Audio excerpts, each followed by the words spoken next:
The European Union in Uganda has utilized the belated International Democracy Day to call for full active participation of the youth in decision-making in order to promote the growth of democracy.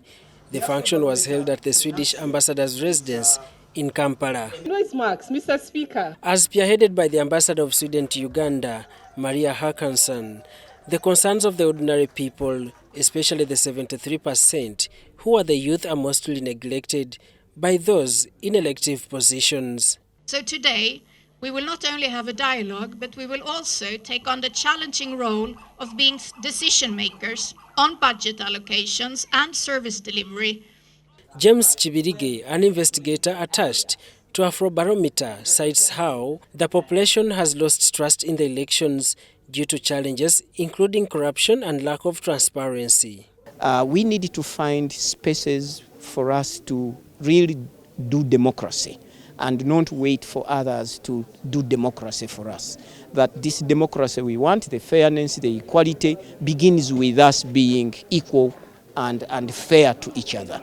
But who is to be blamed? It's high time that the young people used their numbers to change the trajectory of this country in as far as democracy is concerned. Because they are the young people and they have the numbers, let them not be intimidated by police. They should use their numbers to fight for their rights. They've not encouraged young people to involve in agriculture because it's not attractive to invest in agriculture. Agriculture, in fact, it is the most suppressed industry. At the event, the Minister for Justice and Constitutional Affairs, Norbert, underscored the urgent need for voter education despite limited resources. Mao used 3 demonstrations on how decision-making has failed at leadership level, including the urge for being a populist, re-elected, and the pressure to satisfy the constituency.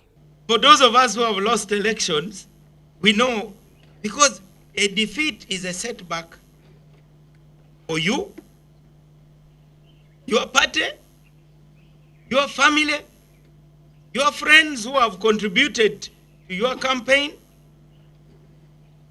and the happiness and the security of your family may depend on your electoral fortunes. So that is the other pressure as we make decisions. Minister Mao has a tip if the growth of democracy is to yield results. Democracy is not for cowards. And that's why some of the greatest democrats are celebrated long after they have died. But the talk to enhance democracy comes at a time when Minister Norbert is pursuing electoral reforms which will see a review in the current legal framework in Uganda. The reforms are being demanded by citizens.